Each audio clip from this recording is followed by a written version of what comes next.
سورت کا دعویٰ یہی ہے کہ الانفال للہ والرسول، الانفال للہ والرسول۔ آج کیا مصیبت ہے، آپ بولتے شولتے نہیں ہیں، بھوکے تو نہیں بیٹھے، جو کچھ اہل بدعت نے روزہ تو نہیں رکھا ہوا۔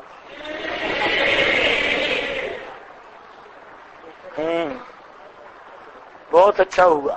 کس کس کا روزہ ہے بھائی، پتہ چلے؟ نہیں، آپ جو ملا بھر رہے ہیں، آپ کو کسی نے مسئلہ بتایا بھائی شک والا روزہ رکھنا جائز نہیں؟ کہاں نہیں ہے؟ دماغ کا علاج کرواؤ، دماغ کا۔ وہ مرکز ادھر ہے، یہ ادھر کا مرکز یہ ہے،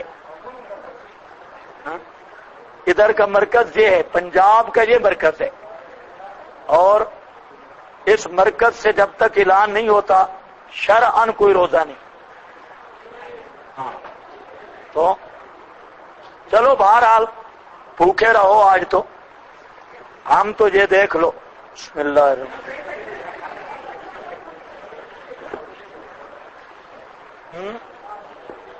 کوئی روزہ نہیں، روزہ کل سے ہوگا۔ ہاں، اور یوم شک کا روزہ رکھتے رہو، اچھی بات ہے، بہرحال ہے مکروہ۔ ہاں، یوم شک کا روزہ نہیں، پتہ نہیں آپ صوفی ہیں یا کیا مصیبت ہے۔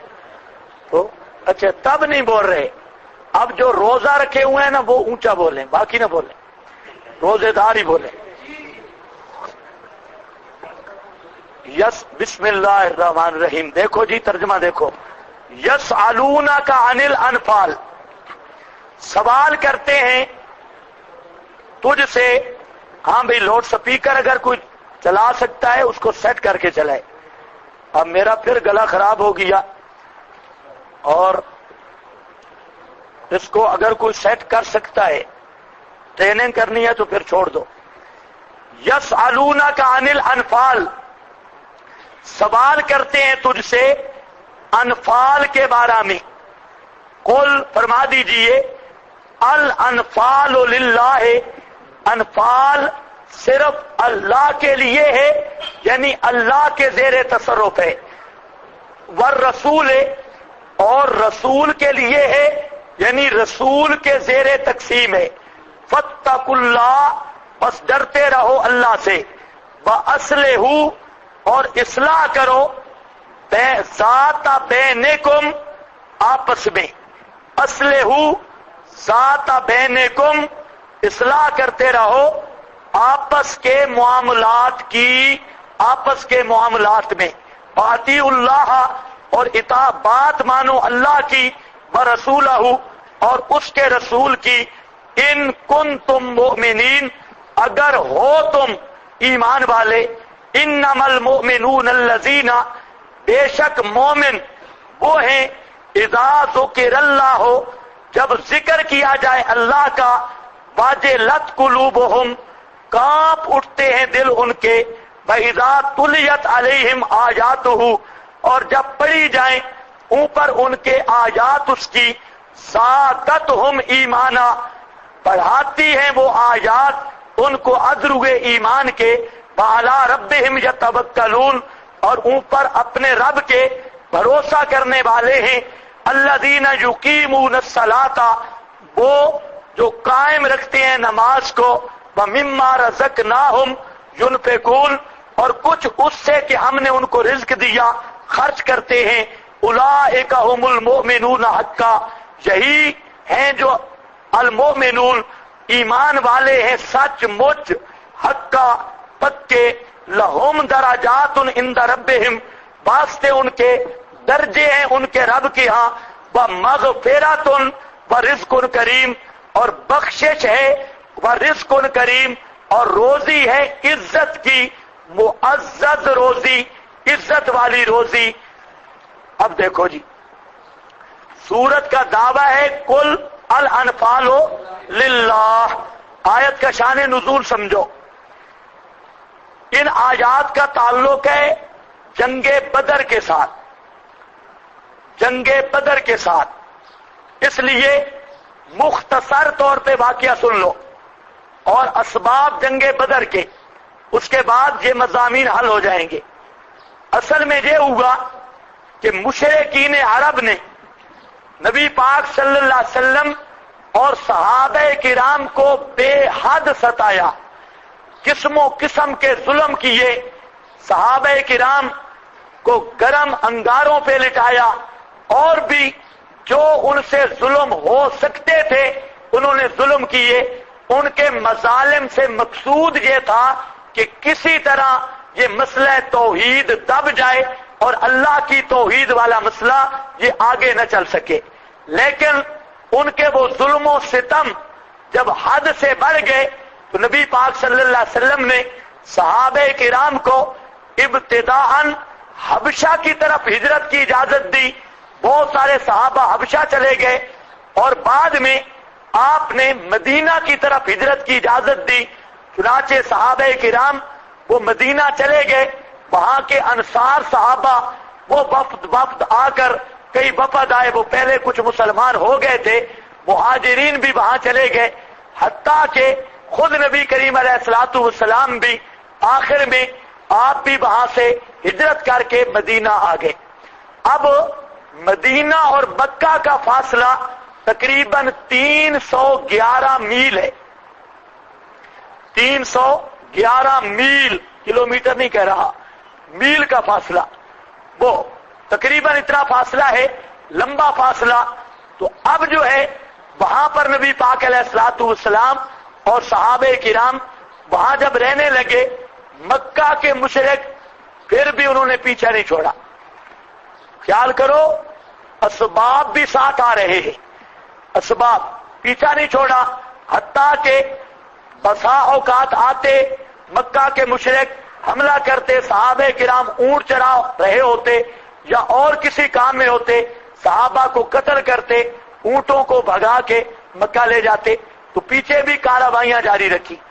بالآخر مشرکین مکہ نے یہ سوچا کہ یہ محمد صلی اللہ علیہ وسلم، اس کے تو جان نثار بڑھ رہے ہیں، ہم نے ان کو بڑی مصیبتوں سے نکالا، مکہ سے چلا گیا، اب یہ فوج ترتیب دے رہا ہے اور وہ وقت قریب ہے کہ دوبارہ ہم پہ حملہ کرے اور اپنے بدلے لے، اس لیے سب کو ایسی کارروائی کرنی چاہیے کہ نبی پاک صلی اللہ علیہ وسلم اور صحابہ کا معاذ اللہ خاتمہ کر دینا چاہیے تاکہ ہمیشہ کے لیے دل ٹھنڈا ہو جائے۔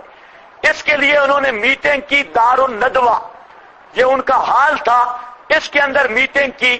اس میٹنگ پر انہوں نے یہ کہا کہ چندہ ضروری ہے لڑائی کے لیے، لہذا اپنا اپنا مال جمع کرو اور کچھ آدمی روانہ کرو سفر تجارت پر، تو واپس جب آئیں گے منافع ہوگا، اور عہد کرو کہ سارا چندہ اور سارا مال صحابہ کرام کو مٹانے اور دین اسلام کے خلاف برسر پیکار رہنے پر لگانا ہے۔ اس میٹنگ کے بعد 60 آدمی انہوں نے مقرر کیا، 60 آدمی، اور 60 آدمی کو جو وہاں پر درہم دنانیر وغیرہ دیے، وہ آج کے پیسوں کے اعتبار سے تقریباً 3.5 کروڑ روپیہ بنتا ہے۔ مکہ کے مشرکوں نے اکٹھا کیا 3.5 کروڑ کے قریب، یہ جمع کر کے ان کو بھیجا شام کہ تم تجارت کرو، اور تجارت کر کے جو منافع آئے گا، اصل موڑی بھی اور منافع بھی، اس سے ہتھیار، جوان، ساز و سامان جنگ، یہ سارا اکٹھا کر کے تو یک دم حملہ کریں گے صحابہ کرام پر، مسلمانوں پر، ان کو ختم کر دیں گے اور ہمیشہ کے لیے سکھ کا سانس لیں گے۔ چنانچہ یہ قافلہ جو تھا 60 آدمیوں پر مشتمل، اس کا بڑا اس وقت کمانڈ کرنے والا ابو سفیان تھا۔ یہ شام پہنچ گئے، جب شام پہنچے انہوں نے اپنا سامان تجارت بیچا اور جو کرنا تھا کیا، بڑا منافع ہوا۔ نبی پاک صلی اللہ علیہ وسلم کو اطلاع ہو گئی مشرکین کی میٹنگ کی، کہ انہوں نے اس طرح میٹنگ کی اور اس طرح وہ تجارت پہ گئے اور یہ قافلہ ہمارے خلاف بہت بڑا سامان لے کر واپس آ رہا ہے۔ تو آپ صلی اللہ علیہ وسلم نے صحابہ کرام کے سامنے یہ بات رکھی کہ وہ قافلہ سفیانی وہ آ رہا ہے، اور یہ واپس جا کے مختلف قسم کی شرارتیں کریں گے، ہمیں یہ چاہیے کہ راستے پر اس قافلے کا کام تمام کر دیا جائے اور قافلہ ان کو مارا بھی جائے، سامان بھی لے لیا جائے، تاکہ کل یہ اسلام کے خلاف استعمال نہ کر سکے۔ یہ سمجھ رہے ہو یا نہیں؟ ہاں خیال کرو، جتنے مستشرقین ہیں یہ بے ایمان، یہ کہتے ہیں کہ محمد صلی اللہ علیہ وسلم اور صحابہ نے ڈاکہ ڈالا، یہ ڈاکو تھے، حالانکہ اصل واقعہ یہ ہے، یہ کون سا ڈاکہ ہے؟ وہ تو سارا سامان اکٹھے ہی مسلمانوں کے خلاف کر رہے تھے۔ تو اگر ایک فوج دوسری کے خلاف سامان اکٹھا کرے تو اس کا اسلحہ قبضہ کرنا یہ کون سا ڈاکہ ہے؟ جو اس کے سامان پر قبضہ کرنا یہ ڈاکہ نہیں، شریعت اس کو مال غنیمت کہتی ہے، اس کا نام ڈاکہ نہیں ہے۔ تو نبی پاک صلی اللہ علیہ وسلم نے صحابہ کرام سے مشورہ لیا کہ وہ 60 آدمیوں پر مشتمل قافلہ ہے، تو ان کے پاس ہتھیار بھی نہیں، صحابہ بھی گھر سے چل پڑے، اور 312 صحابی تھے۔ کتنے؟ 300، اور ایک نبی پاک صلی اللہ علیہ وسلم، کل کتنے بنتے تھے؟ 313، آپ سمیت 312 صحابہ، ایک آپ یہ وہاں سے چلے، اور قافلہ میں کل 8 تلواریں، 2 زریں اور 70 اونٹ اور چند گھوڑے تھے، یہ پورا کل سامان تھا۔ جب نکلے، گھر سے نکلے، قافلہ کی طرف جا رہے ہیں، ابو سفیان نے بھی جاسوس چھوڑے ہوئے تھے، ان جاسوسوں نے اطلاع دی کہ نبی پاک علیہ السلام تو آپ کے قافلے پر حملہ آور ہونے والے ہیں، صحابہ بڑی تیاری سے آ رہے ہیں۔ تو ابو سفیان نے وہ گھاٹی کی دوسری طرف، یاد رکھو یہ ابو سفیان اس وقت تک مسلمان نہیں تھا، کچھ سمجھ آئیے بات؟ ہاں، اور یہ جو رافضی شیطان ہیں یہ بعد میں بھی مسلمان نہیں مانتے، حالانکہ حضرت ابو سفیان فتح مکہ پر مسلمان ہو گیا، ان کا اسلام اللہ کے ہاں قبول ہے۔ اور یہ جتنا رافضیوں کا ٹبر یا مودودیے یا اس قسم کے لوگ ہیں، وہ حضرت ابو سفیان اور حضرت معاویہ کے بڑے دشمن ہیں، کچھ سمجھ آئیے بات؟ بڑے دشمن ہیں حضرت معاویہ کے، حضرت ابو سفیان کی، اللہ جانے کیا ان کو خدا واسطے کا بیر ہے۔ حالانکہ ابو سفیان جنگ حنین میں جب صحابہ میں بھگدڑ مچی تو نبی پاک کی سواری کی باگ پکڑنے والا ابو سفیان تھا، اور وہاں پر اکیلا ہو کے لڑتا رہا ابو سفیان۔ تو پھر بھی تھا تو جرنیل، بس مسئلہ نہیں تھا سمجھ، جب مسئلہ سمجھ آ گیا تو پھر بڑے کارنامے انجام دیے۔ اور حضرت معاویہ رضی اللہ تعالیٰ عنہ، یہ ابھی پچھلے دنوں کا واقعہ ہے، یہاں یہ حاجی صاحب تشریف فرمائے، ان کا بھتیجا پیدا ہوا، انہوں نے نام رکھ دیا معاویہ۔ اتنا بڑا شور بچہ، اتنا بڑا اخباروں پر ادھر ادھر کہ معاویہ نام رکھا، یہ بچے کے ساتھ ظلم کیا ہے، یہ بچے کے ساتھ ظلم ہو گیا۔ یعنی اس حد تک میڈیا بھی بے غیرت اور یہ شیعہ کا زہر اس حد تک پھیل چکا ہے۔ تو اس لیے میں درمیان میں بات کاٹ کے کر رہا ہوں کہ یہ حضرت ابو سفیان ہوں یا حضرت امیر معاویہ، علماء پر فرض ہے ان کے فضائل بیان کرنا، اور ان کے اوصاف اور فضائل کو لوگوں کے سامنے بیان کرنا۔ یہ صرف اسلام کی پہلے والی باتیں نہ کیا کرو، اسلام لانے کے بعد کے کارنامے وہ بھی بیان کرنے چاہیے۔ تو سمجھ آ گئی ہے کہ نہیں؟ آپ تو صرف اتنا جانتے ہیں کہ حضرت ہندا نے وہ حضرت حمزہ کا کلیجہ چبا ڈالا تھا، یہ سنا ہوا ہے، نرا جھوٹ ہے۔ حضرت ہندا نے کوئی کلیجہ نہیں چبایا، یہ خطیب چباتے ہیں، تقریر بنانے کے لیے انہوں نے چبا رکھا ہے۔ حضرت ہندا نے کوئی کلیجہ نہیں چبایا۔ ایسی بدماشی اور اس طرح کی خواہ کی باتیں ان کے سامنے ہیں، سامنے لگائی جاتی ہے۔ ورنہ واشی جس نے حضرت حمزہ کو قتل کیا، جب توبہ کرنے آیا تو نبی پاک صلی اللہ علیہ وسلم بھی پریشان ہو گئے۔ آپ نے اتنا کہا تغیب عنی ان استطاعت، واشی تیری توبہ تو قبول ہو گئی ہے عند اللہ، لیکن تو میرے سامنے نہ بیٹھا کر، پیچھے بیٹھا کر، مجھے کہیں چچا کی یاد نہ آ جائے اور تیرے خلاف میں کوئی بات نہ کروں۔ تغیب عنی ان استطاعت۔ اور وہ جو ہندا آئی تھی آپ کی بیعت کرنے، حضرت ابو سفیان کی بیوی تو آپ جب بیعت لے رہے تھے تو آپ نے جب یہ بیعت کے لفظ کہے کہ زنا نہیں کریں گی تو ہندا بولی اچھا ہورا عورت بھی زنا کرتی ہے، ہر بات پہ اس ٹوکتی رہی، نبی پاک علیہ السلام جو بھی کہتے ساتھ بولتی گئی، تو آپ پہلے نہیں پہچان سکے، پردے میں تھی، بعد میں آپ نے فرمایا انت ہند، تو ہند ہے، آگے سے ہنس پڑی جیا میں ہند ہوں۔ تو اب دیکھو اگر کلیجہ چبانے کی بات ہوتی تو آپ کبھی بھی اس کو اس طرح نہ بولنے کی اس کو جرات ہوتی، نہ آپ معاف کرتے۔ تو ایسی گپو ٹیشن ہے بہرحال خطیبوں کے۔ تو یہ میں عرض اس لیے کر دیا ہے کہ حضرت معاویہ ہوں یا جتنے صحابہ جن کو لوگ بھونکتے ہیں، ان کی عظمت کو اجاگر کرنا یہ فرض ہے، عوام تک پہنچانا فرض۔ سنی تو شیعہ رہ گئے، بہت سارے سنی کہلوانے والے بھی ان گمراہیوں میں مبتلا ہیں۔ تو ابو سفیان اس وقت اس کو پتہ چل گیا کہ نبی پاک صلی اللہ علیہ وسلم آ رہے ہیں، صحابہ کرام آ رہے ہیں۔ ابو سفیان نے یہ کام کیا، ہوشیار تو بہت تھے، سمجھدار، انہوں نے ایک دوسرا راستہ، غیر معلوم راستہ اختیار کیا، ادھر بندہ بھگایا مکہ میں کہ اپنے قافلے کے ساتھ دو، حفاظت کرو، صحابہ کرام اور مسلمان قافلے پر حملہ آور ہونے والے ہیں۔ وہ آدمی گیا، اس نے کپڑا اتار کے پورے مکہ میں منادی کی، سارے مکہ والے اکٹھے ہو گئے۔ بہرحال انہوں نے بڑا سامان اکٹھا کیا، شراب کی بوتلیں، گانے بجانے والیاں، 1000 جنگجو اور کئی اونٹ، بڑا ساز و سامان اکٹھا کر کے وہ بھی چل پڑے اپنے قافلہ کے دفاع کے لیے۔ لیکن اللہ کی تقدیر میں مسئلہ کچھ اور تھا، ابھی تک نبی پاک کو بھی پتہ نہیں تھا اور ان کو تو ویسے ہی پتہ نہیں تھا۔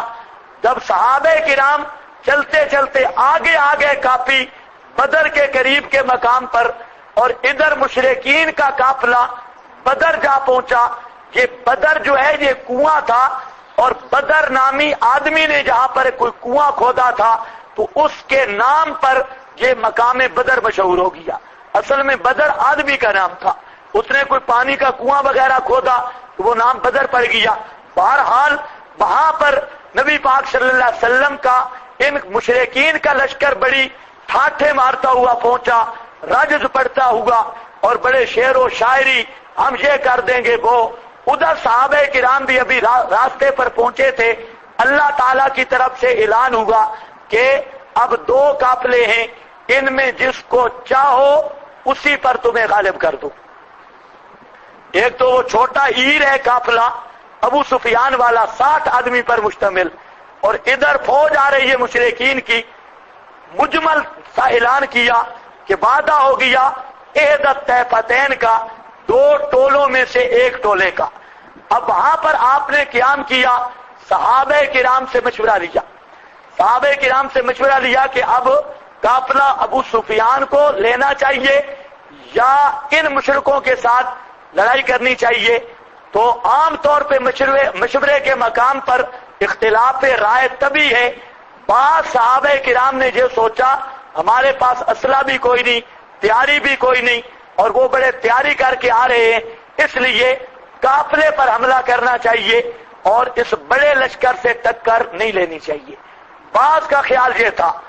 نبی پاک علیہ السلام نے جب مشورہ لیا، انہوں نے اظہار رائے کیا، لیکن آپ یہ چاہتے تھے کہ قافلے سے نہیں، اس بڑی جماعت سے ٹکر ہو، قافلے سے نہیں بڑی جماعت سے، آپ کا ذہن مبارک یہ تھا۔ چنانچہ وہاں پر جب بعض لوگوں نے یہ رائے ظاہر کی قافلے کی طرف، تو آپ کے چہرے پر ناگواری کے اثرات ظاہر ہوئے۔ تو اس پر صحابہ کرام نے وہاں پر تقریریں شروع کی، اور بڑی بلبلہ انگیز تقریریں تھی، اور وہاں پر حضرت سعد بن معاذ کھڑے ہوئے، اور بڑے جرنیل تھے، انہوں نے جب ناگواری دیکھی اس نے بڑا خطبہ دیا، اور خطبہ دیتے ہوئے آخر پہ کہتے ہیں فَبَلَّذِي بَعَثَكَ بِالْحَقِّ، قسم ہے اس ذات کی جس نے آپ کو حق دے کر بھیجا، لَبِسْتَعْرَسْتَ بِنَا هَذَا الْبَحْرِ، اگر آپ ہمیں حکم دینا کہ اس سمندر کے اندر چھلانگے لگا دو، لَخُذْنَا، ہم اس سمندر میں بھی چھلانگے لگا دیں گے، ایک بھی ہم میں سے پیچھے نہیں بچے گا۔ ما تخلف منا رجل واحد، تو حضرت سعد نے کہا یا رسول اللہ، خدا کی قسم آپ کیا سمجھتے ہیں آپ کیوں ناگواری آپ کے چہرے پہ آئی ہے؟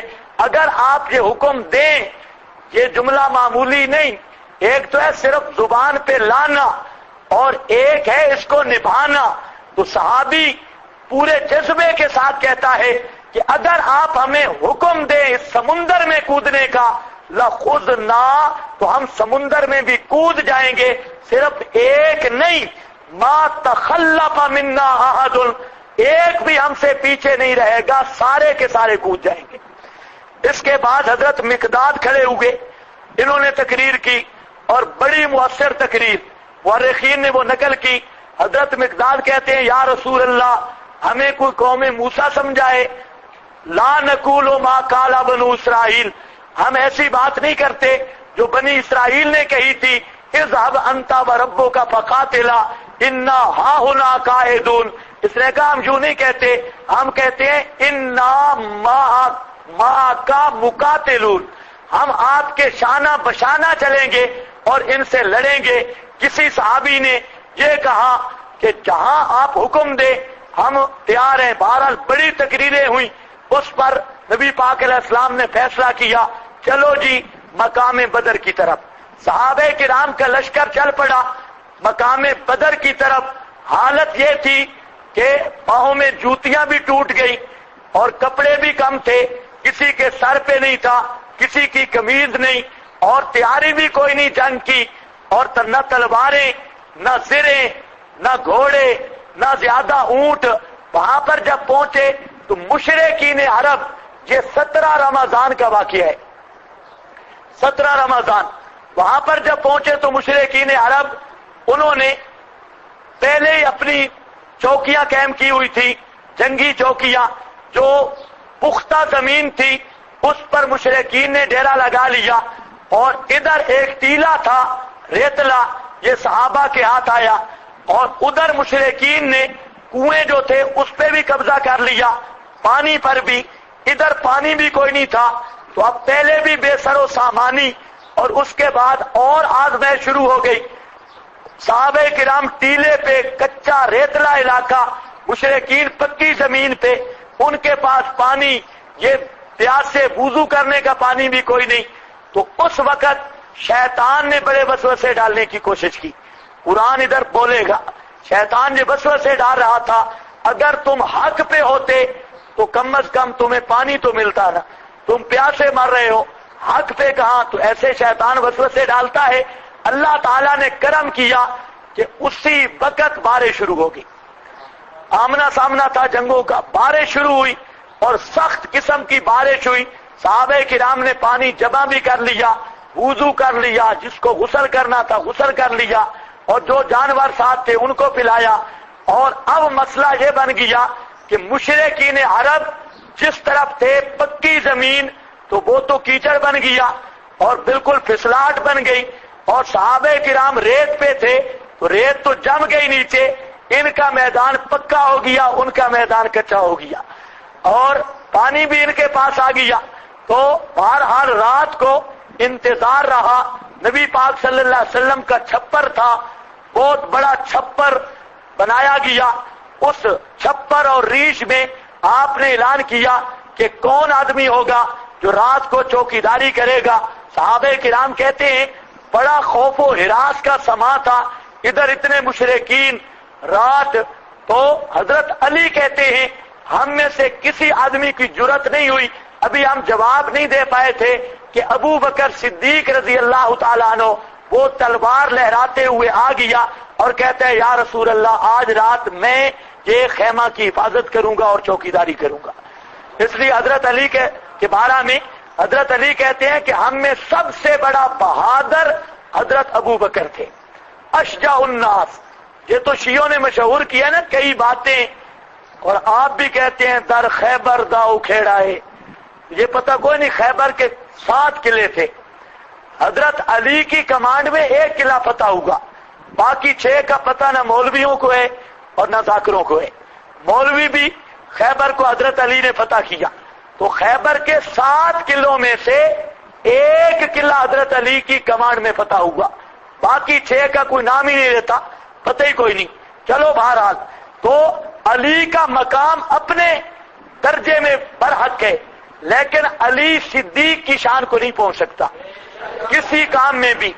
بہادری میں بھی صدیق کا پہلا نمبر تھا، تو اس لیے وہاں پر حضرت صدیق آئے اور رات کو نبی پاک علیہ السلام سوئے نہیں، ساری رات رو رہے ہیں، کبھی سجدے میں کبھی کچھ، اور بار بار کہتے ہیں اللہم ہؤلاء ہذہ اصابۃ، اللہ یہ میری بالکل چھوٹی سی جماعت ہے، مٹھی بھر جماعت، ان تولے کا، اگر ان کو تو نے ان تولک ہذہ الاصابہ، اگر تو نے ان کو آج مرا دیا اور ہلاک کر دیا، لن تعبد فی الارض ابدا، پھر کبھی بھی تیری توحید زمین پر نہیں رہے گی۔ لن تعبد فی الارض ابدا، عبادت سے مراد توحید والی عبادت، پھر کبھی بھی کوئی اکیلے تیری عبادت کرنے والا زمین پر نہیں ہوگا۔ اب کبھی یہ کہتے کبھی روتے، صدیق اکبر باہر کھڑے تھے خیمہ کے، آپ کبھی کان لگاتے، کبھی نبی پاک کا رونا سنتے، پھر کبھی پہرا دیتے، حتیٰ کہ صدیق اکبر کہتے ہیں کہ آپ نے اتنے ہاتھ بلند کیے نا دعا کے لیے، ہاتھ بلند کرتے کرتے کرتے کرتے جہاں ہاتھ نکل گئے اور آپ کی جو چادر تھی وہ پیچھے گر گئی، چادر جو آپ پر تھی۔ تو حضرت ابو بکر صدیق خیمہ میں داخل ہوئے اور وہاں پر لفظ کئی مختلف آتے ہیں، ایک لفظ آتا ہے قد الہات الی ربک یا رسول اللہ، آپ نے زاری کی انتہا کر دی، اس لیے اب آپ بس کر دیں۔ آپ کے کندھوں سے پکڑ کے ابو بکر صدیق نے کہا اللہ آپ کی ضرور مدد کرے گا، اب آپ یہ زاری چھوڑ دیں۔ اور بعض روایتوں میں اور الفاظ بھی آتے ہیں مختلف، تو چلو وہ تستغیثون میں آ رہے ہیں۔ تو بہرحال نبی پاک صلی اللہ علیہ وسلم کو جب حضرت صدیق نے تسلی دی تو اس کے بعد آپ خیمہ سے باہر آئے اور صحابہ کو خوشخبری دی کہ اب انشاءاللہ کافروں کیا جانا دیکھنا ہے اور ان کا ادبار دیکھنا ہے، واپس جانا، اللہ ہمیں فتح دے گا۔ تو بہرحال صبح لڑائی شروع ہوئی، 70 کافر پکڑا گیا، 70 مارا گیا اور 14 صحابہ شہید ہوئے، 14 صحابہ، اور تلواریں 8 تلواروں سے 70 کو مارا اور 70 قید کیا۔ مشرکین سارا سامان چھوڑ کے بھاگ گئے، جتنا سامان تھا۔ اب وہ سامان ملا مال غنیمت، اس کے بارے میں اختلاف ہو گیا۔ کیا سمجھ رہے ہو؟ یسألونک عن الانفال، یہ جہاں کام آ کے لگے، وہ جو مال غنیمت تھا اس کے بارے میں 3 رائے بن گئی۔ جو نوجوان تھے آگے لڑنے والے، انہوں نے کہا کہ مال غنیمت ہمارا حق بنتا ہے، ہم انعام ہے ہمارا، یہ انعام تھا کیونکہ لڑے ہم میں۔ جو پیچھے بوڑھے تھے، پہرا دینے والے، سامان کی حفاظت کرنے والے، انہوں نے کہا ہم پیچھے دعائیں نہیں کرتے رہے، ہم اگر پیچھے دعائیں نہ کرتے تو تم کب غالب آتے، اس لیے ہمیں بھی حصہ دو۔ تو اب یہ پہلی دفعہ مال غنیمت تھا نا، پہلی لڑائی کا پہلا موقع تھا، انہوں نے کہا یار چھوڑو آپس میں جھگڑے، اللہ کے نبی جو موجود ہیں ان کے سامنے مسئلہ رکھو کہ مال غنیمت کس کا حق ہے اور اس کی تقسیم کیسے کرنی ہے۔ چنانچہ اسی پر اس آیت میں جو آیا یسألونک عن الانفال قل الانفال للہ، سوال کرتے ہیں تجھ سے میرے پیغمبر انفال کے بارے میں۔ انفال جمع ہے نفلن کی، بے تحریک الفا، نفل، اور نفل کہتے ہیں الزیادت کو، زیادتی کو۔ نفلوں کو بھی نفل اس لیے کہتے ہیں جو آپ نفل نہیں پڑھتے ہیں، ان نفلوں کو بھی نفل اس لیے کہتے ہیں کہ یہ زائد علی الفرائض ہیں، فرائض سے زائد ایک بات۔ تو اس مال غنیمت کو نفل کیوں کہتے ہیں؟ اس کی 2 مطلب ہیں۔ ایک مطلب تو یہ ہے پہلی قوموں پر مال غنیمت حلال نہیں تھا، اور اس امت پر مال غنیمت کو بطور اضافہ کے حلال کر دیا گیا، اس لحاظ سے مال غنیمت کو کہتے ہیں نفل۔ اور دوسری وجہ کہ اصل مقصود تو ہے اللہ کی توحید والے کلمے کی بلندی، جہاد سے مقصود ہے کہ مسئلہ توحید اونچا ہو جائے، لیکن یہ جو غنیمت ملتی ہے یہ بطور زیادت کے انعام کے ملتی ہے، یہ مقصد سے زائد ہے، اس لیے اس کو کیا کہتے ہیں؟ نفل۔ تھک تو نہیں گئے؟ لاؤڈ سپیکر نہیں سیٹ ہوا؟ کل میرا خیال وہ سیٹ کر کے پھر خراب کر دیتا۔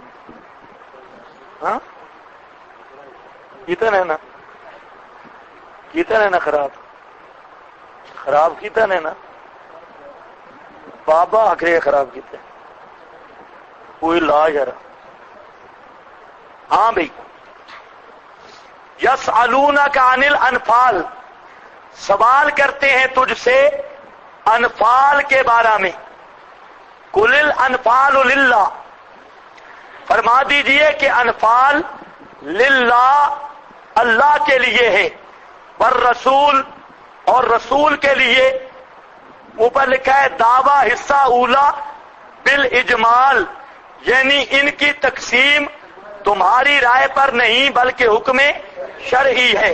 مطلب ہے کہ مال غنیمت اللہ کے حکم سے رسول تقسیم کرے گا، کوئی آدمی اپنی رائے نہ رکھے۔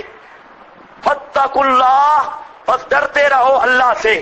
اصول فوز اول خوف خدا جو مبدا ہے جمیع حقوق اللہ اور جمیع حقوق العباد کا، اللہ کا تقوی اور ڈر جب تک پیدا نہ ہو اس وقت تک اللہ کے احکام پر عمل نہیں ہو سکتا۔ تو فرمایا فاتقوا اللہ، ڈرتے رہو اللہ سے۔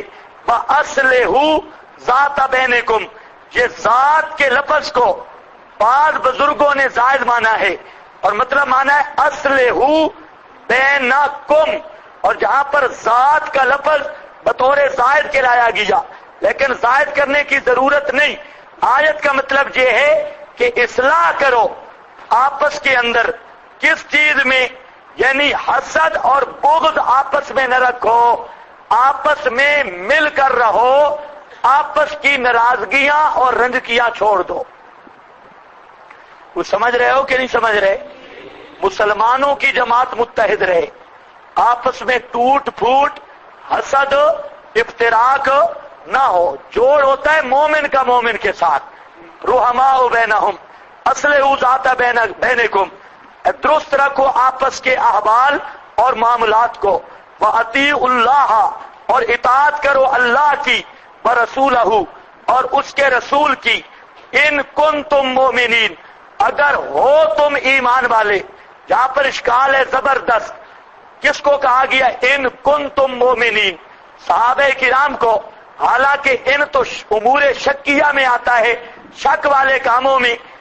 صحابہ کا ایمان آگے خود اللہ فرما رہے ہیں اولئک ھم المؤمنون حقا، وہ پکے مومن ہیں، اور دوسرے مقام پہ بھی ثابت۔ تو خلاصہ اشکال یہ ہے کہ یہاں ذکر کیا ان کنتم مومنین، تو ان کا استعمال ہوتا ہے امور شکیہ میں، امور مشکوکہ، جہاں شک ہو وہاں ان آتا ہے، جبکہ صحابہ کا ایمان یہ مشکوک نہیں تھا، صحابہ کا ایمان کیا تھا؟ یقینی تھا۔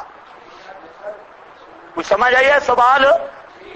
اس کے جواب متعدد دیے بزرگوں نے، لیکن متعدد کو چھوڑو، اصل جواب دو ہیں۔ ایک جواب ہے کہ جہاں ان بے معنی از ہے، ان بے معنی از ہے، اور معنی کیا ہوگا؟ فاتقوا اللہ، اللہ سے ڈرو اور اللہ کی اطاعت کرو، رسول کی بات مانو کیونکہ تم مومن ہو۔ اذ کنتم مومنین، اطاعت اللہ اور اطاعت رسول کرنے کی وجہ یہ ہے کیونکہ تم مومن ہو۔ ایمان کا تقاضا یہ ہے کہ تم اللہ اور اس کے رسول کی اطاعت کرو۔ ہاں بزرگوں، کیا سمجھے ہو؟ ان بے معنی از، تو معنی کیا ہوگا؟ لِأَجْلِ كَوْنِكُم مُؤْمِنِينَ فَاتَّقُوا اللَّهَ، اپنے مومن ہونے کی وجہ سے اللہ سے ڈرو۔ اور دوسرا، یہ ان برائے شرط نہیں بلکہ یہ ان ہے برائے تحزیز اور ابھارنے کے، ان شرطیہ نہیں،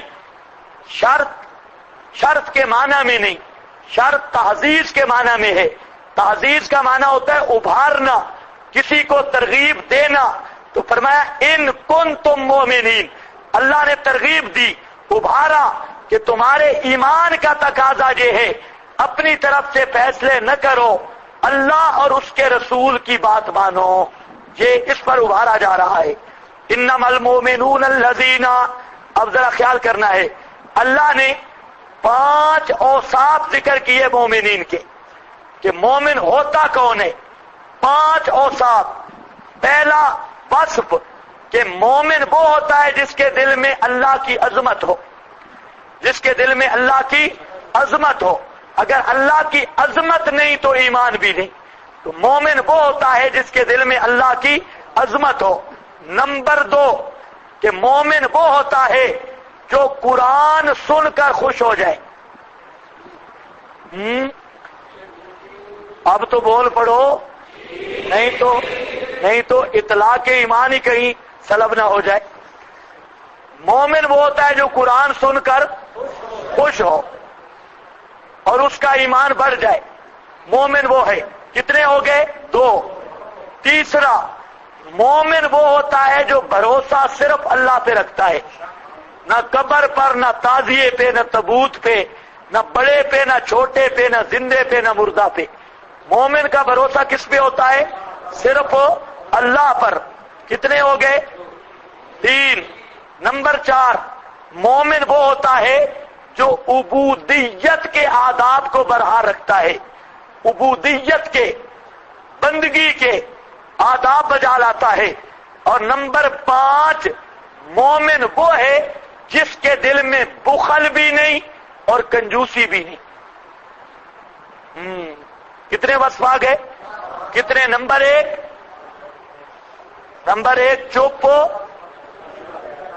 نمبر 1 جس کے دل میں اللہ کی، نمبر 2 قرآن سنے خوش ہو ایمان بڑھ جائے، نمبر 3 اس کا بھروسہ اور توکل، اور نمبر 4 آداب عبودیت کو پورا کرے، اور نمبر 5 اس کے دل میں بخل اور حرص نہ ہو۔ یہ 5 صفتیں قرآن پیش کر رہا ہے مومنین کی۔ دیکھو، انما المؤمنون الذین، انما یہ کلمہ حصر کا ہے۔ اللہ فرماتے ہیں مومن صرف وہ ہیں، المؤمنون، مومنون وہ ہیں، ایمان والے وہ ہیں۔ پہلی صفت، الذین اذا ذکر اللہ، جب ذکر کیا جائے ان کے سامنے اللہ کی توحید کا، واجلت قلوبہم، کانپ اٹھتے ہیں دل ان کے، کانپ اٹھتے ہیں دل ان کے، کانپتے ہیں قلوبہم، کیوں؟ اللہ کی عظمت کے استحضار کی وجہ سے۔ ذکر اللہ سے مراد اللہ کا ذکر، یعنی اللہ کی توحید کا بیان یا احکام اور نواہی کا بیان جب اس کے سامنے آتا ہے تو اس وقت یار دوسرا لا یہ چل رہے جو سیلی کو نہیں کس دے تسی بھی دوئیں ڈنگا رہے تھے میں آ کے بغیر صلاح میں چل رہے اصل شیطان تسی ہو ہوں مینوں سمجھ نہیں لاؤڈ سپیکر بالکل ٹھیک ہے اصل شیطان تسی ہو اور تسی خراب کر دے ہوں سہ لاون تے پھر لا پہلے لاون کا کیا مطلب ہے بالکل نکمے یہ بھی تعجب کی گل ہے نا بھائی لاؤڈ سپیکر مہینے تو سیٹ نہیں ہو رہا یہ مطلب ہے کہ بیماری انہاں وچ ہے سارا سبق خراب ہو رہی ہے سارا سبق کوئی سبق نہیں ہو رہا اس لاؤڈ سپیکر دی وجہ تو میرا پھر گلا زخمی ہو گئی ہے اور سبق بالکل نہیں ہونا اور مسئلہ کیا ہے کہ سیل گنن دی توفیق نہیں مسئلہ ہے بھائی یعنی ذمہ دار شیاطین ہو چپ کر کے بیٹھے نہیں تھے انما المؤمنون الذین اذا ذکر اللہ سوائے اس کے نہیں کہ ایمان والے الذین اذا ذکر اللہ جب ذکر کیا جاتا ہے اللہ کا واجلت قلوبہم تو کانپ اٹھتے ہیں دل ان کے وَإِذَا تُلِيَتْ عَلَيْهِمْ آیاتُهُ اور جب پڑھی جاتی ہیں اوپر ان کے آیات اس کی زادتہم ایمانا پڑھاتی ہیں ان کو ازروے ایمان کے. مطلب کیا ہے کہ اللہ کا ذکر یعنی احکام اور اللہ کی عظمت سن کر ان کے دل کانپتے ہیں، ڈرتے ہیں، اور اللہ کی ایتیں سن کر زادتہم ایمانا، ان کا ایمان بڑھ جاتا ہے. اور جو ایتیں سن کر پریشان ہو جائے وہ بھی مومن ہوگا نا. تعرف فی وجوہ الذین کفروا المنکر، جو قرآن سن کر اس کے چہرے پہ پارا بچ جائے اور وہ غلط اس کا چہرہ مرجھا جائے، تو وہ آدمی وہ ہوتا ہے جس کو قرآن نے کہا کافر. اور جو مومن ہے، مومن قرآن سنتا جاتا ہے، زادتہم ایمانا، اور اس کا ایمان تازہ ہو جاتا ہے اور اس کا ایمان بڑھتا جاتا ہے. اب یہاں پر پہلے تجھے دیکھو زادتہم ایمانا، یہ ذہن میں رکھو. جتنی پارٹیاں ہیں ہر پارٹی کا کچھ نہ کچھ قرآن کے ساتھ بغض ہے. آج کل مسلمان کہلوانے والے جتنے فرقے ہیں، ہر فرقے نے قرآن پاک کے کسی نہ کسی حصے کے ساتھ بغض رکھا ہے. اور ایتے میں آپ کو بتاتا ہوں، ان پہ کے پاس پڑھو اور ترجمہ بھی نہ کرو، پتہ چل جائے گا کچھ نہ کچھ بغض ہے. یہ صرف اشاعت التوحید و سنہ ایسی جماعت ہے جو پورے قرآن کو مانتی ہے. ان کا کسی آیت کے ساتھ کوئی بغض نہیں. باقی جتنے یہ ہمارے دوست بزرگ ہیں ماشاءاللہ، یہ تو کہ قرآن کے کسی حصے کو بھی نہیں سن سکتے. یہ ان کی خصوصیت ہے. آپ بے شک درس دیں، اور درس پہ یہ بیچارے جنت کے پیچھے گھر سے نکلے ہوئے بزرگ یہ قرآن کے قریب نہیں آئیں گے. اللہ جانے شیطان نے کیا پٹی ان کو پڑھا رکھی ہے. جب کتاب بیان ہوگی نا فضائل اعمال، تو سارے اس طرح پہ پڑے ہوں گے جیسے گڑ پر مکھیاں گرتی ہے. اتنے خشوع خضوع کے ساتھ بیٹھے ہوں گے. کوئی سو رہا ہوگا، کوئی خراٹے بھر رہا ہوگا، لیکن کتاب سے نہیں ہٹتے، سارے گرے ہیں. اور جو ہی آپ کر لیں تجربہ، اسی جگہ سے فضائل اعمال سرکا کر قرآن پڑھنا شروع کر دیں، سوال نہیں پیدا ہوتا کہ بیٹھ جائے. سب سے پہلے یہ دوست بزرگ بھاگتے ہیں. اللہ جانے ان بیچاروں کو کیا ہے. آپ کا بھی تجربہ ہے، ہر جگہ پہ بھاگتے ہیں. قرآن سننا ان کے نصیب میں نہیں. لیکن اللہ نے فرمایا جو قرآن سنے بھی صحیح اور قرآن سے اس کا ایمان بڑھے وہ مومن ہے، وہ ایمان والا ہے. دوسری پارٹی ہے یہ للڑ دیوبندی، بریلویوں کی قسم ثانی. یہ ان کے پاس قرآن پڑھو، انک میتم وانہم میتون، پڑھ کے دیکھو انک لا تسمع الموتى ما انت بمسمع من فی القبور. یہ ایتے اگر ان کے پاس پڑھیں گے، اچھے اچھے شیخ الحدیث ہوں گے، داڑیاں بھی پگڑیاں بھی، لیکن جب وہ ایتے پڑھیں گے نا کہ مردے نہیں سنتے یا مردے قبروں میں مردہ ہیں زندہ نہیں، تو ان کے بڑے بڑے شیوخ کے چہرے پہ کفر کے آثار آئیں گے. تعرف فی وجوہ الذین کفروا المنکر. حالانکہ قرآن سن کر تو خوش ہونا چاہیے تھا، زادتہم ایمانا، لیکن ایسے واقعات بھی ہیں. اچھا واقعات سنانے کی ضرورت بھی نہیں. آپ چلے جائیں ان کے مدرسہ میں، اور بڑے مدرسہ میں شیخ الحدیث کے سامنے کوئی طالب علم کہے کہ استاد جی یہ آیت کیسے انک میتم وانہم میتون، اگر کان میں نہ چھڑکائے تو بات ہی کوئی. اور ان کے کہیں آپ امامت کراتے ہوئے نماز میں پڑھ دینا ما انت بمسمع من فی القبور انک میت، نماز کے اندر پڑھ دیں. کئی مسجدوں سے انہوں نے اماموں کو اس لیے نکالا کہ ان بیچاروں نے بھول کر انک میتن جماعت نماز میں پڑھ دی اونچی کر کے. یہ آیت یہ ایسے ظالم ہیں قرآن کے منکر، قرآن کے دشمن، اور یہی وجہ ہے اللہ نے ان کو قرآن سے محروم کر دیا. دنیا کی ہر کتاب میں منہ ڈالے ہوئے ہیں لیکن قرآن نہیں. یہ اللہ کا فضل ہے اشاعت التوحید پر. اب یہ موسم آیا نا، ہر جگہ پہ قرآن کی مجلسیں ان لوگوں کی قائم ہے. اب دوسروں نے شروع کیا ان کی دیکھا دکھائی. اچھی بات ہے قرآن پڑھاؤ تو، لیکن ان کا ذرا دورہ جا کے سنو. ان کا دورہ گھوم رہا ہے معارف القرآن کے اردا گرد، اور یہ نہیں پتا کہ وہ بھی ریڈیو کی تقریریں مستقل، تفسیر ہی کوئی نہیں معارف القرآن. ہاں وہ حضرت کی ریڈیو کی تقریریں قلم بند کی ہوئی ہیں بس، اور وہ بھی پورا بیان نہیں کر سکتے. قرآن کا تو ان کو پتہ ہی نہیں قرآن کہہ کیا رہا ہے. تو بہرحال مومن کی شان ہے کہ جب ایتیں پڑھی جائیں تو اس کا ایمان شروع سے پڑھی جائیں یا آخر سے. مودودیوں کے سامنے پڑھو صحابہ کی عظمت کی ایتیں. صحابہ کی اس دن ہم گئے منڈی میں تو وہاں پر جلسے کا عنوان تھا قرآن اور صاحب قرآن تھا. مودودیوں کا سٹیج بیچارے پھنس گئے. تو وہاں پر میں نے تقریر شروع کی قرآن اور صاحب قرآن اس پر. تو مودودی بیٹھے تھے. جب آیات شروع ہوئی تو کوئی مودودی کہاں بھاگ رہا تھا، کوئی کہاں بھاگ رہا تھا، اور پیش ایتے کی آیات سے باہر کوئی بات نہیں کی. ادھر آیت ادھر ترجمہ. میں نے موضوع یہ رکھا کہ صاحب قرآن کون ہے. عام طور پہ صاحب قرآن کا معنی ہی نہیں سمجھا. صاحب قرآن کون ہے؟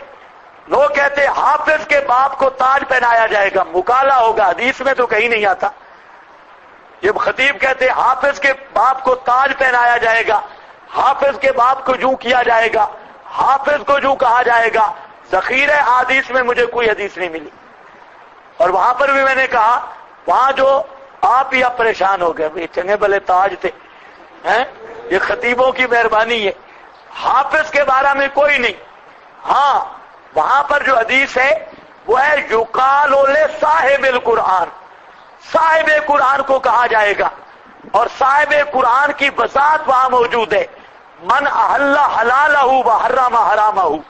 صاحب قرآن وہ ہے جس کا عقیدہ قرآن کے مطابق ہے، اس کو یہ اعزاز اور اکرام کیا جائے گا. ورنہ یہ گوگے وصول کرنے والے حافظ کی تو جو پٹائی قیامت کو ہوگی ہوگی ہے. بدعتی حافظ اور روٹیاں وصول کرنے والا حافظ، اس کی تو جو پٹائی جہنم میں ہوگی وہ ہندوؤں کی بھی نہیں ہوگی جو اس حافظ کی ہوگی، بے ایمان حافظ کی.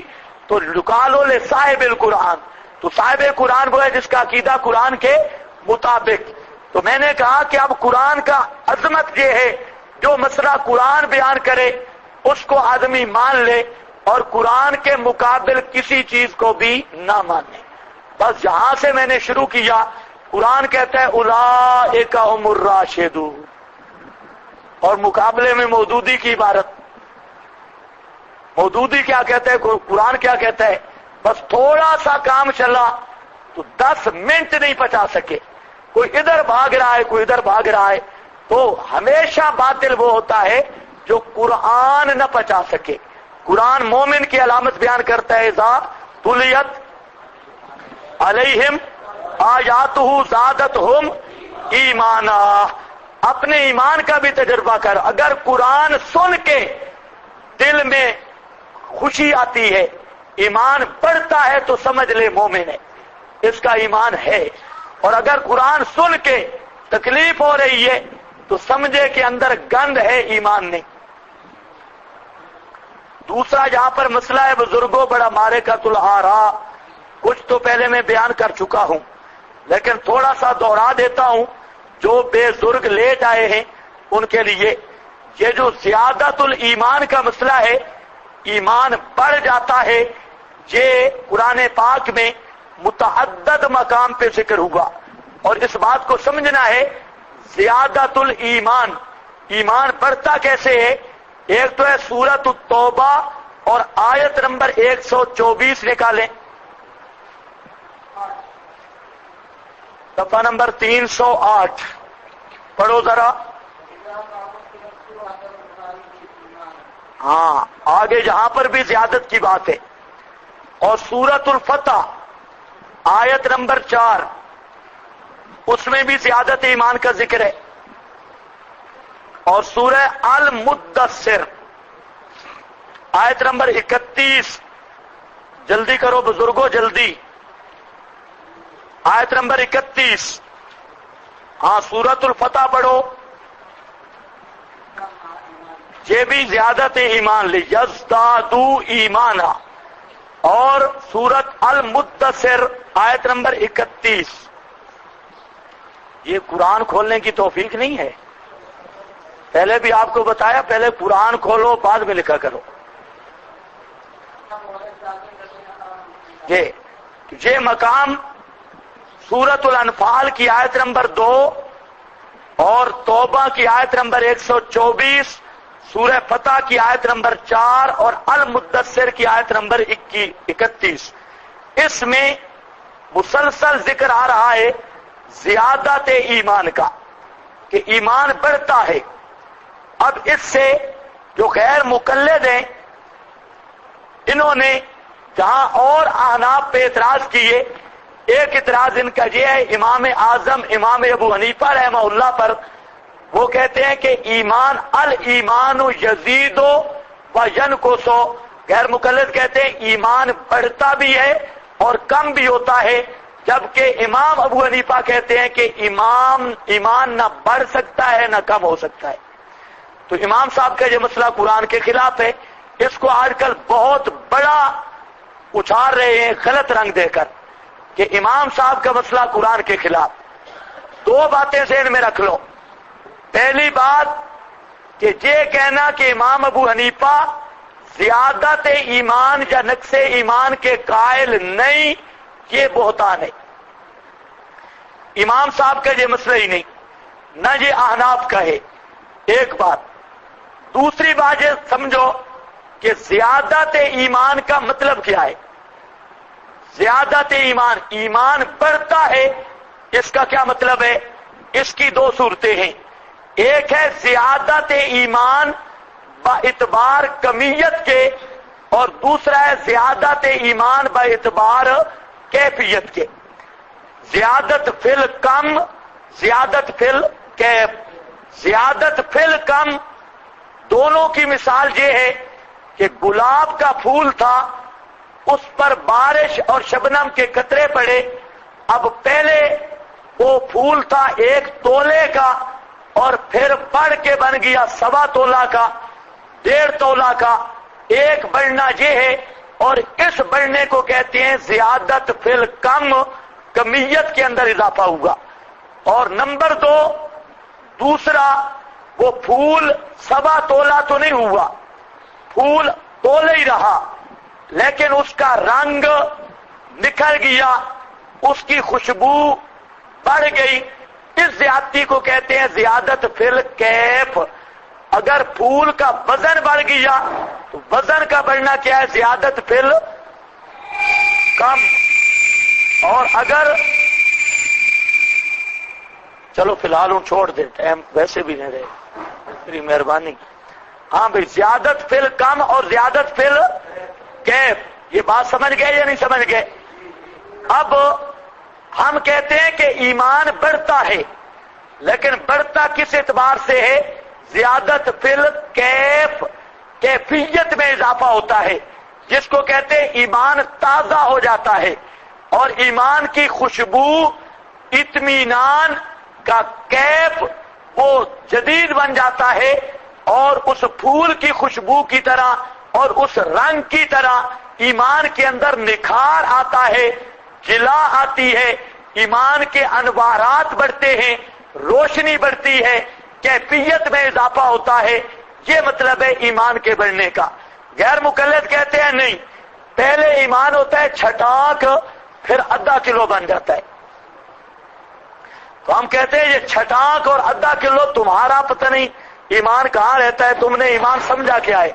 ایمان کہتے ہیں تصدیق کو، تصدیق قلبی کو، اس کا نام ایمان ہے.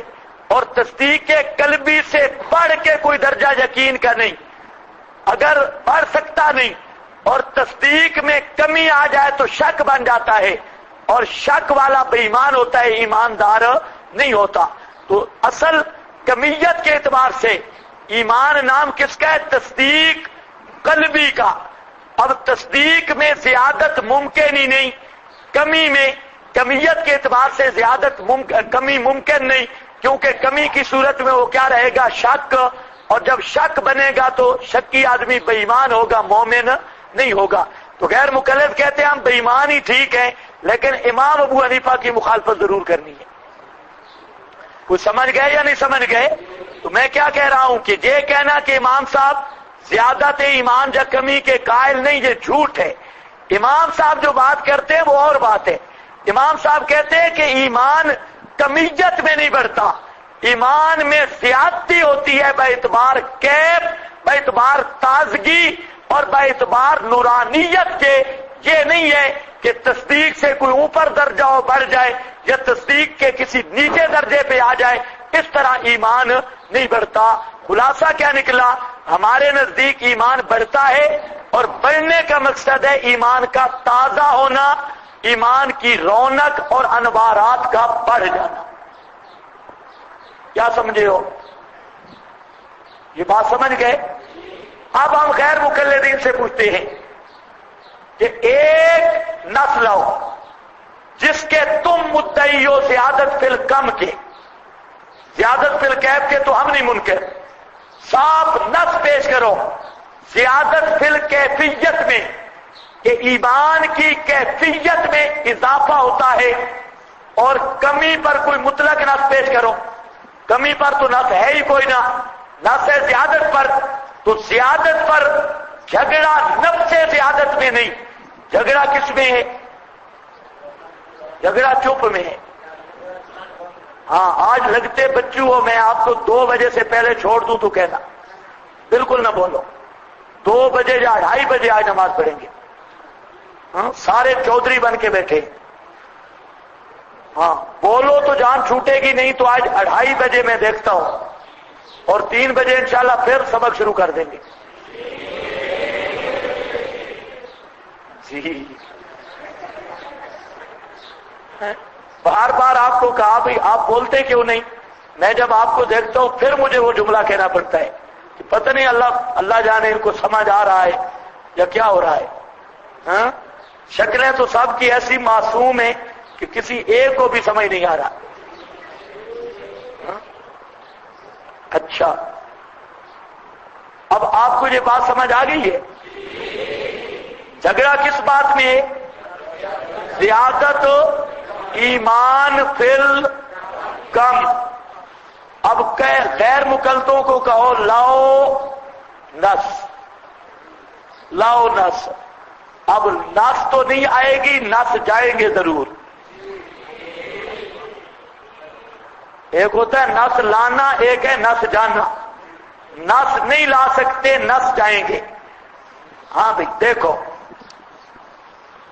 وَعَلَىٰ رَبِّهِمْ يَتَوَكَّلُونَ، اور اپنے رب پر یتوکلون بھروسہ رکھتے ہیں۔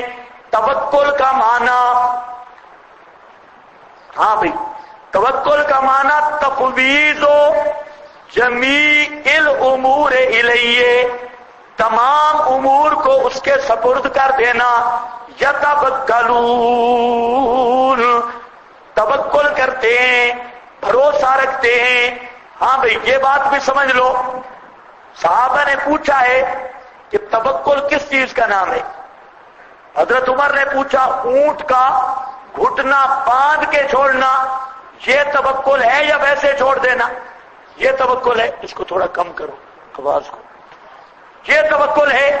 توکل کا مفہوم کیا ہے؟ تو آپ صلی اللہ علیہ وسلم نے فرمایا اونٹ کا گھٹنا باندھ کے چھوڑنا یہ توکل ہے۔ کیا مطلب ہے اس کا؟ اونٹ کا گھٹنا باندھ کے چھوڑنا یعنی تعطل اسباب، جو اسباب ہیں استعمال کر، لیکن ما فوق الاسباب بھروسہ اللہ پہ رکھ۔ اب یہ وہ مقام ہے جہاں ما تعطل اسباب اور ما فوق الاسباب کی خود مفسرین نے بات چھیڑی ہے اسی حدیث سے اور لفظ توکل سے۔ اور قانون یہ ہے کہ ما تعطل اسباب، اونٹ کا گھٹنا باندھنا یہ امور ما تعطل اسباب ہیں، اسباب استعمال کر لیکن بھروسہ اللہ پہ رکھ۔ اب جہاں پر غلوب ہے، بعض وہ ہیں جو اسباب کے استعمال کے بھی قائل نہیں، وہ ہے فرقہ معطلہ متصوفہ، وہ بھی گمراہ ہیں، اور بعض وہ ہیں جو اسباب کو مؤثر سمجھتے ہیں کہ یہ سارا اثر ہی اسباب کا ہے، تو یہ بھی گمراہ ہے بالکل۔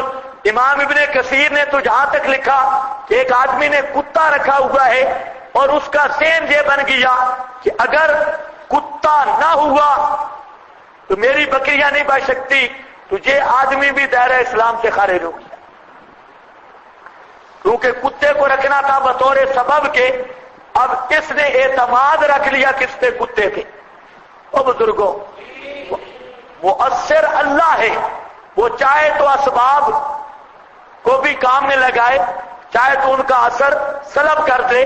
تجھے مسئلہ توکل کا، تو یتوکلون، جو ما فوق الاسباب بھروسہ رکھتے ہیں اللہ پر، الذین یقیمون الصلاۃ، الذین وہ جو قائم رکھتے ہیں الصلاۃ نماز کو، ومما رزقناہم ینفقون، اور اس سے کہ رزق دیا ہم نے ان کو، ینفقون خرچ کرتے ہیں، اولئک هم المؤمنون حقا، یہی لوگ ہیں المؤمنون، یہی مومن ہیں، حقا پکے مومن، لہم درجات عند ربہم، واسطے ان کے درجات ہیں، عند ربہم ان کے رب کے ہاں، ومغفرۃ اور بخشش ہے، ورزق کریم اور روزی عزت کی، عزت والی روزی، یعنی بطور مہمانی کے عزت کے روزی ملے گی۔ یہاں پر لفظ ہے درجات، اس کا کیا معنی ہے؟ ایک دوسرا لفظ ہے حقن، اس کا کیا معنی ہے؟ اولئک هم المؤمنون حقا۔ یاد رکھو حقن کے بارے میں دو قول ہیں، بعض حضرات کہتے ہیں کہ یہ مصدر ہے حقن، اور نعت اس کی موصوف مقدر ہے، اصل میں عبارت ہے کہ ایمانا حقا، اولئک هم المؤمنون ایمانا حقا، یہ مومن، یہی مومن ہیں، ان کا ایمان حق ہے، سچا ہے۔ لیکن زیادہ تر صحیح بات یہ نہیں، آپ نے شرح جامی میں پڑھا ہے مفعول مطلق کی کئی اقسام، اور مفعول مطلق میں آپ نے پڑھا علیہ الف لفلان علیہ الف درہم حقا۔ تو ایک اس طرح کی مثالیں، کیا مطلب کہ حقاً خاص وہ مفعول مطلق ہے، خاص نوع کا جو مضمون جملہ کی تاکید کے لیے آتا ہے، ما قبل والا جملے سے جو مضمون ہے اس کی تاکید کے لیے، یہاں پر بھی حقا تاکید ہے ما قبل کے جملہ کی، کہ ان 5 صفات کے موصوفین یہی پکے مومن ہیں۔ اس کو کہتے ہیں تاکید۔ ہاں بھئی، تاکید کس کی؟ اسناد خبری کی، اسناد الخبری کی تاکید بھی کہتے ہیں علم معانی والے، اور علم نحو والے وہ کہتے ہیں کہ یہ جملہ کی تاکید ہے۔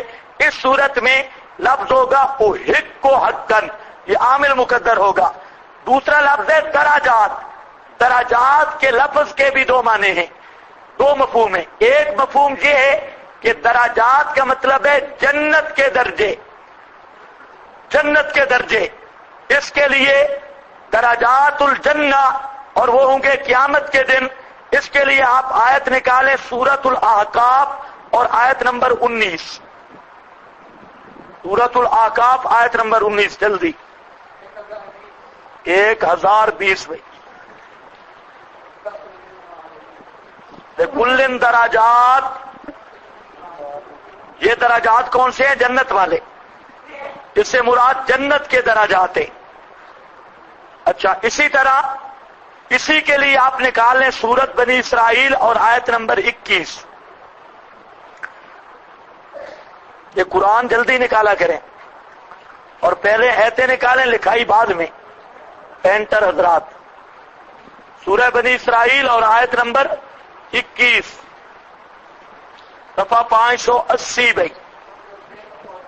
یہ بھی دراجات فی الآخرہ، آخرت کے دراجات، اس کی اس مضمون کی اور بھی بہت ساری تائیدات ہیں، لیکن دوسرا معنی جہاں پر ہے الدراجات المقامات، مقامات کے معنی میں ہے، مقامات۔ تو پہلا معنی راجع ہے، مؤید بالقرآن ہے۔ ایک لفظ یہاں پر آ رہا ہے مغفرہ، مغفرہ پر وزن مفعلا، اور غفر کا اصل معنی ہوتا ہے ستر الذنوب و تغطیتها بحلم اللہ حتی لا یظہر لها اثر۔ غفر کا معنی ہوتا ہے گناہوں کو ڈھانپ لینا، چھپا لینا، اور گناہ کا کوئی اثر نہ رہنا۔ لہم درجات عند ربہم ومغفرۃ، اور بخشش ہے، ورزق کریم، اور روزی ہے عزت کی۔ رزق کریم کے دو معنی ہیں۔ رزق کریم سے مراد جنت کا رزق، جنت کا رزق، یا رزق کریم کا دوسرا معنی ہے کہ روزی تو ملتی ہے۔ او بزرگوں، ایک روٹی آپ کو ملتی ہے دسترخوان پہ، یہ ہے رزق کریم، اور ایک آپ جب باورچی خانے میں جاتے ہیں اور باورچی کو کہتے ہیں یار مجھے جہاں روٹی کھانے کو ہٹو پیچھے، پھر چلو جی یہ روٹی لے لیں، یہ ساتھ بیزتی بھی ہے، روٹی بھی مل گئی۔ تو اللہ تعالی جنت والوں کو جنت میں ہمیشہ مہمان رکھیں گے۔ دنیا میں مہمانی ہوتی ہے 3 دن، لیکن جنتی جنت میں ہمیشہ ابد الآباد تک مہمان رہیں گے۔ اس لیے ان کی روٹی اور جنت کی غذا ان کے لیے وہ کیا ہوگی؟ رزق کریم، عزت کی روزی ہوگی، کوئی مہمانوں والا ان کے ساتھ سلوک ہوگا۔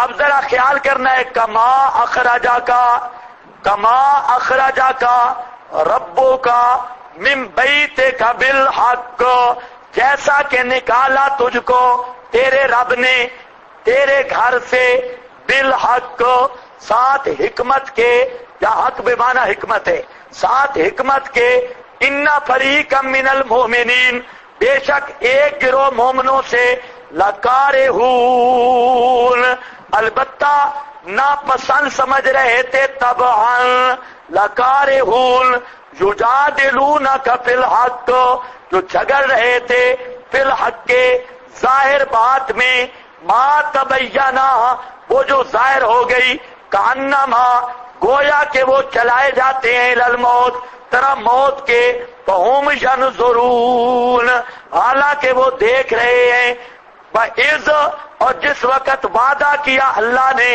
2 پارٹیوں میں سے ایک پارٹی کا، انہا لکم کہ وہ طائفہ تمہارے لیے ہے، اور تم پسند کرتے تھے طبعاً، انا خیر ذات شوکا دیکھے وہ ہو نہ دبدبے والا نہ کانٹوں والا، تکون لکم تمہارے لیے ہو، وَيُرِيدُ اللہ اور ارادہ کرتا ہے اللہ یہ کہ ثابت کرے حق کو، بے کلمات ہی اپنے کلمات کے ساتھ، اور قطع کر دے جڑ کافروں کی، اور پکا کرے حق کو اور باطل کرے باطل کو، بلو کرے المجرمون اگرچہ ناپسند سمجھے، المجرمون عادی مجرم مشرک لوگ، کما اخرجا کا ربوں کا جیسا کہ نکالا تجھ کو تیرے رب نے، من بیتک الحق تیرے گھر سے، بالحق ساتھ انصاف ساتھ حکمت کے۔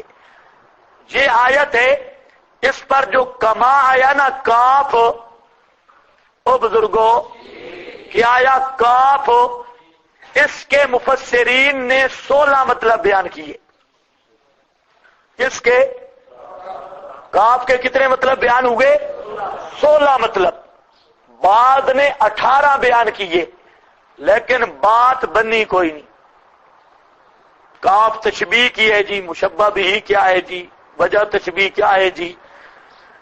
اس مقام پہ کمال نظر آتا ہے نا مولانا حسین علی کا، بات ایک کرے گا 18 نہیں، اور وہ پورا قرآن سمجھا دے گا۔ ورنہ جہاں پر علامہ آلوسی نے بھی تقریباً 15-16 اس کی توجیہ کی ہے، کاف نہیں لگتا۔ آپ ذرا اندر غور کر لیں، پیچھے بات چل رہی ہے مومنین کی، اولئک هم المؤمنون حقا، آگے آ گیا کما اخرجا کا ربوں کا، یہ مطلب یہ کاف کدھر لگ رہا ہے؟ اس پر 16 18 توجی۔ اللہ رحمت کرے مولانا حسین علی پر. ایک جملہ کہا، کہتے ہیں جہاں کاف تعلیلیہ ہے، واہ، یہاں پر کاف تشبیہ کا ہے ہی نہیں. اب معنی سمجھنا ہے، کاف کیا ہے؟ تعلیلیہ. اور معنی کیا بنے گا؟ میرا پیغمبر، تجھ کو گھر سے نکالنے والا میں، لڑائی کی طرف نکالنے والا میں، تمہیں فتح دینے والا میں، تمہاری نصرت کرنے والا میں. تو پتہ چل گیا الانفال للہ، تو پھر انفال بھی صرف میرے تصرف میں. وہ کوئی سمجھے بھی ہو کہ نہیں؟ کیا مطلب؟ یہ علت بیان کی کہ میرے پیغمبر گھر سے تمہیں نکالا میں نے جہاد کے لیے، فتح میں نے دی اور غنیمتیں میں نے دی، یہ سارا میں نے کام کیا. تو یہ اس بات کی علت ہے الانفال للہ، کہ انفال بھی پھر کس کی مرضی کے مطابق تقسیم ہوگا؟ اللہ کی. یہ کہتے ہیں جہاں کاف تشبیہ کا ہے ہی نہیں. اب آپ پڑھتے رہے روح المعانی اور کبیر راضی کے دیکھے برکے اور سارے پڑھتے رہے، وہ کر 18 توجیہ کر کے کوئی بات نہیں بنی. لیکن یہ زمیندار جٹ آدمی جنگل میں رہنے والا، اور بات کیا کی؟ صرف ایک، یہ کاف تعلیلیہ ہے بھائی، تشبیہ کا ہے ہی نہیں. بات ہی ختم ہو گئی اور ساری ایتیں لگ گئی. کما اخرجا کا، اس وجہ سے، بوجہ نکالنے تجھ کو تیرے رب کے، تیرے گھر سے، ان فریقا من المومنین، نیچے لکھا ہے نا علت اولا لفظ، اوپر لکھا ہے کاف تعلیلیہ، اور دعویٰ کہاں لکھا ہے؟ اب سارا قرآن جہاں لگے گا، شروع سے قل الانفال للہ والرسول. اب بولتے جاؤ اور قرآن پاک کی آیت دعوے پہ لگاتے جاؤ. جہاں پر پہلی علت آ گئی، کل کتنی علتیں آنی ہیں؟ 7 علت ہوں گی اسی دعوے پر الانفال للہ. سارے ربط بھی ہو گئے، سب کچھ ہو گیا، 7 علتیں آئیں گی. اب مفسرین کے ربط دیکھتے رہنا. کما اخرجا کا، جیسا کہ، یعنی بوجہ اس کے کہ نکالا تجھ کو تیرے رب نے تیرے گھر سے، بالحق کے ساتھ حکمت کے، بَإِنَّ فَرِيقًا مِّنَ الْمُؤْمِنِينَ، اور ایک جماعت ایمان والوں کی، سارے نہیں، ایک جماعت تھی، لَكَارِهُونَ، طبعاً ناپسند کر رہے تھے، وقت الخروج. جامع البیان، یہ کیوں کراہت تھی؟ تبھی کراہت تھی، اور قلت عدد و سامان کی وجہ سے، سامان بھی کوئی نہیں، عدد تیاری نہیں، اس لیے یہ کراہت تھی. یہاں رافضیوں نے اعتراض کیا کہ اللہ کا فرض کردہ فریضہ تھا جہاد، اور صحابہ کیا سمجھ رہے تھے؟ لَكَارِهُونَ، صحابہ اس کو کیا سمجھ رہے تھے؟ مکروہ، قبول نہیں کیا. تو جو خدا کے فرض کو مکروہ سمجھے وہ تو مسلمان ہی نہیں ہوتا. تو اس پر رافضیوں نے اعتراض کیا. جواب یہ ہے کہ یہ رافضیوں کا کفر اور جہالت کا نتیجہ ہے، ورنہ کراہت 2 قسم کی ہے. ایک کراہت ہے طبعی، طبعاً کسی چیز کو پسند نہ کرنا، اور ایک ہے کراہت شرعی. کراہت شرعی یہ ہے اللہ کے کسی حکم پہ اعتراض کرے یا اللہ کے کسی حکم کو ٹھکرا دے، یہ کراہت شرعی ہے. اور طبعی کراہت، ابھی روزہ رکھنا مشکل ہے یا نہیں؟ اب جو ذہن میں یہ ڈالے کہ روزہ رکھنا مشکل ہے تو وہ کافر ہو جائے گا.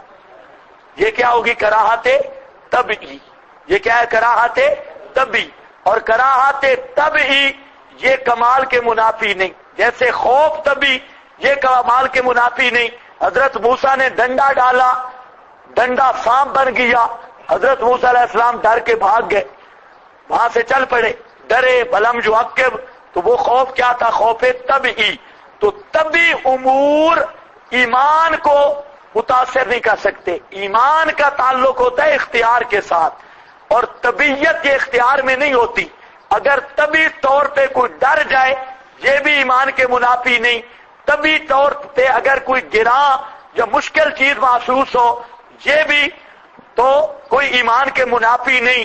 اب طبی طور پہ تو بولنا بڑا مشکل ہے، میرا دل کر رہا ہے ابھی بس کر دوں، طبی طور پہ تو بہت کراہت ہے، لیکن اب اس کا یہ مطلب نہیں کہ قرآن پڑھانے سے کراہت ہے، یہ طبی کراہت ہے۔ تب عن ذرا مشکل ہے، بولنا مشکل ہے، تو تب عن کا مطلب اور ہوتا ہے طبی امور ایمان پر اثر انداز نہیں ہوتے، اور طبیعت کے امور کو ایمان پر اثر انداز کرنا یہ اصل زندیقوں کا کام ہے۔ تو جہاں صحابہ کرام کی جو کراہت تھی وہ کراہت کیا تھی؟ طبعی، بوجہ قلت، اور بولو نیچے لکھا ہے بوجہ قلت عدد و سامان کے۔ اب بولتے ہو کہیں سب کو کان ہی نہ پکڑنے پڑ جائیں۔ لکارہون یجادلونک فی الحق، جھگڑتے تھے تیرے ساتھ فی الحق، حق میں۔ یہاں پر بھی ان بے ایمانوں نے اعتراض کیا کہ نبی کے ساتھ مجادلہ تو کفر ہے، تو صحابہ یجادلونک تجھ سے لڑ رہے تھے، جھگڑ رہے تھے، اس کو بھی یہ پشتے پیش کرتے ہیں اور یہ بیان کرتے ہیں دیکھو جی یہ صحابہ تو لڑتے تھے، نبی پاک کے ساتھ جھگڑ رہے تھے۔ تو اب ذرا خیال کرنا ہے، ہم کہتے ہیں جہاں پر بھی یہ تو صحابہ کی عظمت کا بیان ہے، عظمت کا بیان، جہاں محبت زیادہ ہونا تو وہاں اس قسم کے لفظ آتے ہیں، وہ سمجھے کہ نہیں؟ جہاں محبت زیادہ ہو وہاں پر اس کو کیا کہتے ہیں؟ اظہار محبت۔ جس طرح میں کہوں کہ یار آپ تو مجھے مارنا چاہتے ہیں، لاؤڈ سپیکر خراب کر کے مارنا چاہتے ہیں، تو یہ کیا ہوگا؟ واقعی بھی مارنا چاہتے ہیں، مارنا چاہتے واقعی نہیں، یہ صرف کیا ہے؟ اظہار محبت کے طور پہ۔ جہاں پر تعلق زیادہ ہو تو وہاں اظہار محبت میں اس قسم کے لفظ آتے ہیں۔ اللہ فرماتے ہیں میرے پیغمبر یجادلونک تیرے ساتھ لڑائیاں پائی کھڑے ہیں، تیرے ساتھ جھگڑ رہے تھے، یہ تو صحابہ کے ساتھ پیار کا جملہ ہے، کافروں کو کیا سمجھ ہے؟ اور اگر کہو مثال تو مثالیں قرآن میں ہیں، یجادلونا فی قوم لوط، اللہ فرماتے ہیں حضرت ابراہیم نے جھگڑا ڈالا ہمارے ساتھ فی قوم لوط، قوم لوط کے بارے میں، وہاں پر بھی یجادلونا کا لفظ آیا۔ اسی طرح قد سمع اللہ قول التی تجادلک فی زوجہا، اللہ نے اس عورت کی باتیں بھی خوب سنی، تجادلک جو تیری ساتھ اصرار کر رہی تھی، جھگڑے ڈال رہی تھی۔ شیعوں نے سمجھا کہ یہ ہمارے والے جھگڑے ہیں، یہ جھگڑے ہیں پیار والے، اصرار کو مجادلہ سے تعبیر کیا جا رہا ہے، اور وہ بھی محبت کے رنگ میں۔ یجادلونک فی الحق، تیرے ساتھ بطور مشورہ کے جھگڑے ڈال رہے تھے ظاہر بات میں، بعد اس کے ما تبینا، جب کھل گیا، کأنما یساقون الی الموت، گویا کہ وہ چلائے جاتے ہیں طرف موت کے۔ اس طرح طبی طور پر وہ دور ہو رہے تھے کہ گویا کہ موت کے منہ میں جا رہے ہیں، وَهُمْ يَنْظُرُونَ، حالانکہ وہ موت کے اسباب کو دیکھ رہے ہیں۔ وَإِذْ، اور جس وقت وعدہ کیا تم سے اللہ نے بذریعہ وحی الی الرسول، رسول کی طرف وحی کر کے، احدت طائفتین، دو قافلوں میں سے، دو جماعتوں میں سے ایک جماعت کا، وہ میں نے بتایا نا، اللہ نے فرمایا ایک چیز یا قافلہ یا لشکر، اور سفیان کا، ابو سفیان کا، ان حالکم، کہ بے شک وہ واسطے تمہارے ہیں، اور چاہتے تھے تم ان غیر ذات شوکا، شوکا اصل کہتے ہیں کنڈے کو، کانٹا، اور شوکت کا معنی ہوتا ہے دبدبا۔ اللہ فرماتے ہیں تم میں سے زیادہ پروگرام تھا کہ ابو سفیان کے قافلے پر حملہ کیا جائے، کیونکہ ان کے پاس کانٹے نہیں تھے نا، ان کے پاس سامان ہتھیار نہیں تھا اور مال زیادہ تھا۔ تمہارا پروگرام یہ تھا کہ اصل وہ مال بھی لیا جائے اور وہاں پر مکے شکے لگا کے ان سے سارا کچھ چھین لیا جائے۔ وہاں پر کوئی لڑنا زیادہ نہ پڑے. اور دوسرا شوکا کا معنی ہے دبدبا. تکون لکم ہو واسطے تمہارے، یرید اللہ اللہ کا ارادہ تھا کہ یحق الحق اللہ ثابت کرے حق کو اپنے کلمات کے ساتھ. کیا مطلب؟ حق کو ثابت کرے. حق پہلے بھی حق ہے، لیکن اب تشریعہ تکوینیہ کے ساتھ اللہ مٹھی بھر مسلمانوں کو کفار کی طاقت کے ساتھ لڑا کر دنیا کو دکھانا چاہتا ہے کہ میری نصرت کس پہ آتی ہے. کچھ سمجھ آئی یہ بات؟ یہ مطلب ہے، یہ اللہ حق کو ثابت کرنا چاہتا ہے. بلو کرے حل مجرمون اگرچہ ناپسند کریں.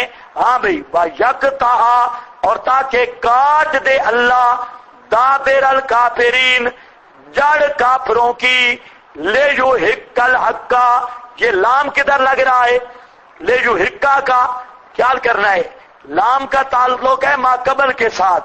مطلب یہ قَطَعَ دابر الکافرین لِأَجْلِ أَن يُحِقَّ الْحَقَّ لِأَجْلِ أَن يُحِقَّ الْحَقَّ کافروں کی جڑ کاٹی اس لیے تاکہ حق ہو کے ظاہر ہو جائے. بلو کرے المجرمون اگرچہ مکروہ ناپسند کرے مجرم لوگ. اذ تستغیثون ربکم یہ اشارہ ہے. میں نے بتایا نبی پاک علیہ السلام چھپر میں رو رہے تھے اور رات اللہ سے مدد مانگ رہے تھے. اذ تستغیثون ربکم اب ذرا خیال کرنا ہے اے میرے پیغمبر.